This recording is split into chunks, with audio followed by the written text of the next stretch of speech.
वहाँ की सिटीजनशिप भी बहुत लोग लेते हैं, ग्रीन कार्ड ऐसा कुछ? सिटीजनशिप और ग्रीन कार्ड में फ़र्क है। सिटीजनशिप चाइना की नहीं मिलती। अच्छा। चाइना में इमिग्रेंट्स को सिटीजनशिप देने का सिस्टम नहीं है। Okay. Citizenship by birth only. अच्छा। बाय बर्थ भी नहीं है, सॉरी। सिटीजनशिप के लिए either of the parents should be Chinese, okay. So that you can not change. Right. अब आपके माता या पिता में से अगर कोई एक चाइनीज़ नहीं है हाँ। तो there is no option of getting Chinese citizenship. right. लेकिन ग्रीन कार्ड का एक सिस्टम होता है, okay. That is little expensive. उसके लिए आपको 4-5 साल वहाँ चाइना में रहना होता है।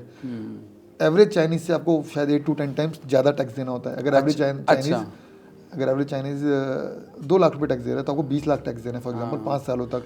तो आपको समझो एक सपोज कि करोड़ों रुपए टैक्स में देने, तो यूजुअली मैंने कोई इंडियन देखा नहीं है जो मतलब इतना टैक्स पे करके ग्रीन कार्ड होल्ड कर रहा हो, क्योंकि ज़रूरत भी नहीं है।